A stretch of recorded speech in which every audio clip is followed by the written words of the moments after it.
Hey everyone, this is Greg with Shorewood Real Estate.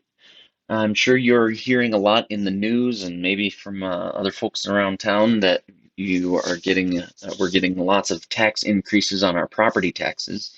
If you haven't received yours yet, it should be coming in the mail anytime now. I got mine just a day or two ago, so keep an eye out for that for all you homeowners. But what I want to cover today is um, from what I'm hearing, most people are seeing 50% or more increases in your taxes. So that's about what mine was, for instance. My value was listed as 280 before the assessment and it went up 140,000. So my taxes are going to go up about $500 a year. So that's almost $50 a month. And so what I'm going to go through here today is just kind of show you what the process looks like to appeal it. Um, Obviously, I can't give you all the data right in this video, but I can tell you where to find it. Um, Quick hint for you, some of it you may want to contact me, but I'll go through that here in a second. So the first place to start is you want to get a value of your home. You can probably you've probably been looking at Zillow or Realtor or whatever websites you like to use, but we want to really dial that in and make sure that we have good evidence to support the number that we submit. So one thing you can do if you go to greg4c.com, goes to my website, and then up at the top here, you can click the home value button, and then you can request a valuation. So that'll get you started. It's very similar to a Zillow or a Realtor.com valuation, but it's dialed in a little bit tighter. Zillow has nationwide data, of course, and we are not the same as some of those Midwest areas or the coast areas, obviously. So we don't want to use those other types of markets. We want to really dial it into ours. So you can get a monthly update a little bit more local report from my website. So you would just type in your address here and click next and go through the process and sign up. And then it will send you an automated report every month of what your estimated value is. Once you have your comps, whether you get them online yourself or you contact me and get a PDF report, you want to have that ready to go. The other thing that you want to look at is if you have evidence that you have deferred maintenance. So let's say your roof is getting a little rough because you've had some light hailstorms, but not enough to really submit it to insurance or get a new roof put on there. Maybe you've got a fence that's needs repair or some cabinets that are falling apart a little bit, and you just haven't had the time or ambition or money even to get those projects done. That's okay.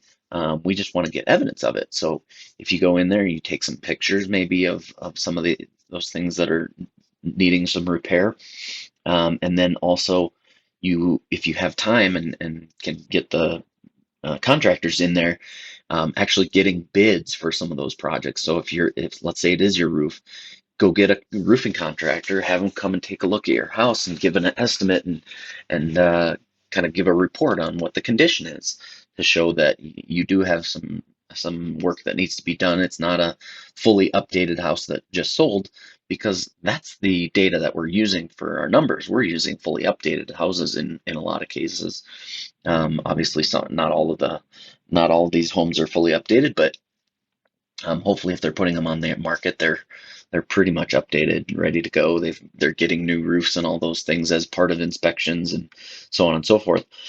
So we want to document that ours is not ready for the market. It's not in that nice new updated condition. Then once we have all that data, then we're going to go to assessor.elpasoco.com/appeals. So I've got that highlighted here in the bar. And that is going to take us to the local county assessor.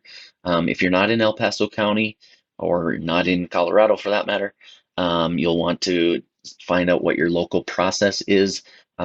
More and more of the counties are getting a similar online process, online assessor's page, so it's possible it's very similar. But if you have to, you may have to reach out to your local assessor and just see what their process is. So once we get to the website here, I'm just using my home address. And so I'm going to be graying out some of the details, so I'm not blasting it out to the whole world. But as you search, it goes through. You find your address here, and then it's going to just bring up your local property details. Probably have an outdated picture. My house looks almost nothing like that in that condition anymore. Our curb appeal is quite a bit better than what you see in the picture here, just from some basic cleanup. If you do need some new landscaping, stuff like that, that's another thing that you can put in your evidence that your curb appeal is not great. The other one that I forgot to mention is, let's say you're backing up to a highway, or maybe you have some businesses in right behind you, or you have some desirability aspects that aren't necessarily reflected in the comparable properties. You would want to document that as well. As you scroll down, you see all of your property details, your square footage, your bedrooms, bathrooms, all that kind of stuff. Hopefully that's all fairly accurate. Um, but right here, just below the map, you're going to see your new assessed value. Mine is at 425. That's about 25,000 high for what I'm going to go for.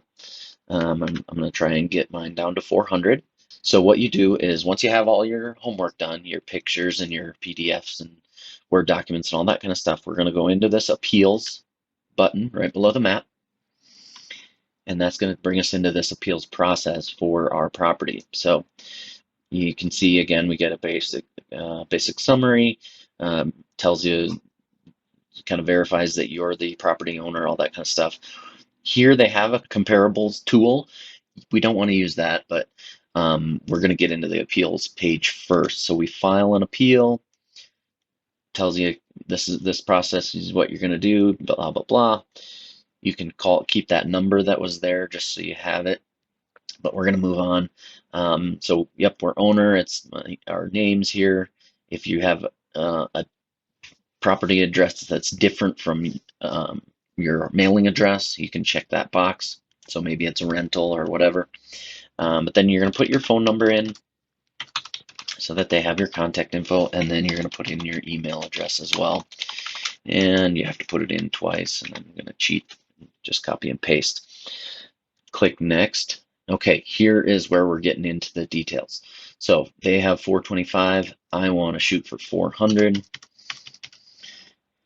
And then reason for appeal. So it could be if you recently purchased it, you've got a purchase document that says, hey, I just bought it and it was, only 75% of what you're saying it's worth. So I don't want to pay taxes on that much extra. So you just click property was purchased for a different amount. You would put a little note in there saying I bought it in, February for less, whatever it is. If you've had an appraisal during that process as well. Commercial property, I'm not going to get into. I'm not a commercial agent, so that's a whole different story. Or if you have something else, some other reason that you think it's a different value. We're going to go with similar properties sold for different values. And I actually have just a little note here that I kind of wrote up, and I'm going to copy and paste that in from my other screen. So comparable sales in my area are much lower for fully updated homes. So some of the comps that I know sold right around me, they were fully updated, they were flipped, whatever the case was. So going back, make sure your number and your reason are in there. Click next, and here's where you can upload. So I've got a PDF of my 3 comps that I chose. So you want somewhere around 3 to 5. I chose 3 that were all right around 400,000 that were similar homes. I tried to get close on square footage and bedrooms and bathrooms. But then once you have all those documents, and actually I'm going to upload just my my PDF. I'm going to probably come back and add more later once I get some pictures, but you can see it uploaded the PDF. So there's my comps. You can also upload, like I said, images, Word, Excel, PDF, and text files. So that's where you can put in your pictures of your broken fence, or your PDF bid from your contractor, or your little desirability comments, your little paragraph. Maybe you have some Excel data of other comps that you want to use. If you pulled them from online, you can kind of just put them in an Excel spreadsheet, whatever's easy for you. But you upload up to 5 files. It says that right here. Max file size of 20 megs. That's a pretty big file size, so you shouldn't have any problem there. But then we're going to go next. It gives us a summary of all the things that we've just put in. So you double check all that information, and then you come down here to the bottom right and you submit appeal. Like I said, I still have some more stuff to upload, so I'm not submitting mine yet, but that is the process. And then hopefully most of these will just be handled online.